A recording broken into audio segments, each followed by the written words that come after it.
श्री हरिवंश महाराज जी, आपके चरणों में कोटि कोटि प्रणाम। महाराज जी, किसी न किसी कारण से असफल हो रहा हूं, अतः मेरा मुख्य उद्देश्य परमार्थ की प्राप्ति है, लेकिन छोटे छोटे उद्देश्यों में जो असफलता मिलती है, भक्ति और असफलता के बीच सामंजस्य कैसे स्थापित करूं? मतलब आपका कथन है कि यदि मैं भक्ति कर रहा हूं तो मुझे सफलता सांसारिक मिलनी चाहिए, ऐसा? नहीं, ऐसा नहीं है। मेन उद्देश्य तो सफलता मतलब आत्म सिद्धि है, परमार्थ की प्राप्ति है। जी। लेकिन गृहस्थ जीवन में होते हुए रोटी कपड़ा मकान अगर उसकी प्राप्ति नहीं हो रही, छोटी छोटी सफलताएं नहीं मिली, तो उसके लिए क्या? आज तक भूखे रहे हो क्या? नंगे रहे हो क्या?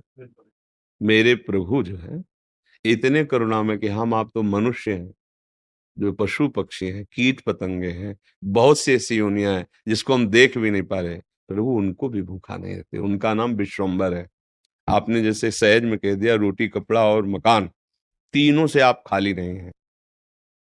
अब हमारी जो असफलता है उसमें हमारी चाहत है, मैं कपड़ा तो पहनूं पर ऐसा पहनूं, समझना, रोटी तो खाऊं पर ऐसी खाऊं, मकान तो हो पर ऐसा हो। समझ पा रहे हैं आप? जब घर में भोज आते हो, भिक्षा भी नहीं मिली, तो पत्नी पूछती कि बच्चों को कैसे जिलाएं, तो तुलसी दल उतारते, ठाकुर को भोग लगाते, आधा आधा तुलसी दल। उनका एक मित्र था जो धनी के यहाँ वो पुरोहित कर्म करता था, डोली में बैठ के निकलता पालकी में।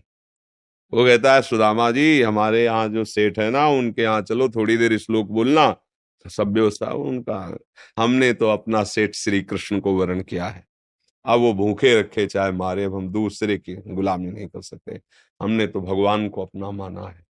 हिले नहीं तो भगवान का हृदय हिल गया। एक दिन प्रसाद पा रहे थे से एकदम ऐसे हो गए। रुक्मिणी जी मन की बात, तो उनका प्रभु ऐसी स्थिति आपकी तभी होती जब कोई आपका भक्त भूखा होता है। तो भगवान के आंसू आ गए। हमारा पुराना मित्र है सुदामा, और कई दिन से उसके घर में भोजन नहीं, बच्चे। बोले, प्रभु आप दुखी हो रहे हो, महालक्ष्मी स्वरूप हूं, आप आदेश करो, त्रिभुवन की राजलक्ष्मी उसके घर में। तो उनका बात तो यही कि उसके अंदर कामना नहीं है, और मेरे भक्त के अंदर यदि कामना नहीं होती तो माया मैं नहीं देता।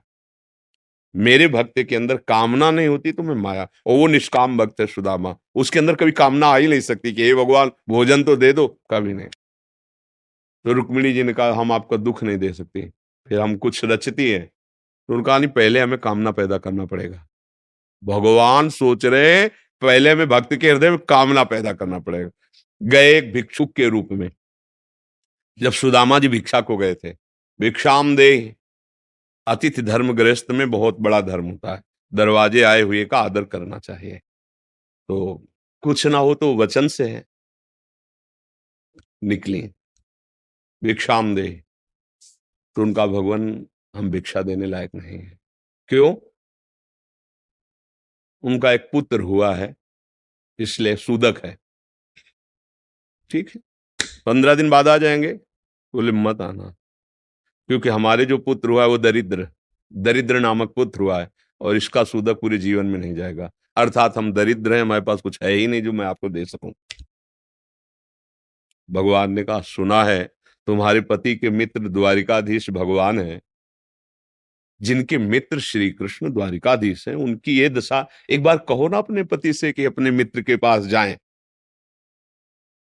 भगवान चले, पत्नी आए, जब आए सुदामा जी तो पत्नी ने कहा कि हाँ, हमें तो स्मरण नहीं था, आपके मित्र द्वारिकाधीश है ना, आप उनके पास जाओगे तो मैं कभी इस बात के लिए नहीं जाऊंगा कि श्री कृष्ण मुझे सांसारिक वस्तु दे। नहीं नहीं। बोले, आप कब कह रही मांगना, आप केवल जाओगे तो आपकी दशा देख करके वो आपको दे देंगे। बोले, तुम कहती हो तो हमें दर्शन मिलेंगे मेरे प्यारे के, इसलिए मैं जा सकता हूं। अब मित्र के पास, गुरु के पास जाए तो कुछ ऐसा शास्त्रीय सिद्धांत है, कुछ भेंट ले जाए, बेटी के यहाँ जाए, गुरुदेव के यहाँ जाए, आराध्य देव के यहाँ जाए, ऐसा, और मित्र के यहाँ जाए तो उनका भेंट के लिए, अब वो खुद खाने के लिए भेंट क्या। सुदामा जी की पत्नी उनका देखो प्रयास करती, 4-5 आस मोहल्ले के घरों में गई तो कुछ तो ऐसे थे, देखते ही बंद कर लेते थे दरवाजा, मांगेगी आके और क्या है। थोड़ा एक प्रिय भाव रखती थी। तो कहा, हमारे पति द्वारिकाधीश से मिलने जा रहे हैं, कुछ उनकी भेंट के लिए। तो सूप होता है, सूप से जैसे पछोरा जाता है, अच्छे चावल पीछे हो जाते हैं, टूटे वाले आगे हो जाते हैं। वो टूटे हुए तंदुल जो वो दिए, क्या ले लो, वो तंदुल लिए 3 मुट्ठी। और उनके पास अच्छी रुमाल भी नहीं थी, क्योंकि सब पैसे से होता है, गरीब, इतने गरीब। अपनी फटी हुई कपड़े की धोती उसमें चावल।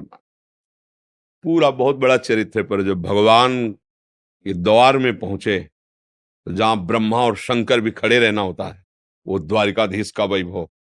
द्वार पर दरिद्र ब्राह्मण, फटी सी, इतनी बेवाई है, ऐसा शरीर है, आंखों में भगवत तेज समाया हुआ है भगवान।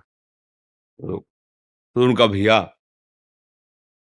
एक बार तुम अपने स्वामी से कह दो जाके कि सुदामा नाम का कोई आपका मित्र आया है, बस ऐसा। पार्षदों ने बड़े दयालु हैं। पार्षद उनका, आप यहीं तब तक खड़े रहिए जब तक हम ना आए। और भी पार्षद थे। एक दौड़ते हुए गया, जय जयकार हो प्रभु, कोई एक दरिद्र ब्राह्मण वेश में है, और वो सुदामा, सुदामा कूद पड़े भगवान। ब्रह्मा शंकर को भी इंतजार करना पड़ता था, लेकिन सुदामा नाम सुनते ही भाग पड़े भगवान।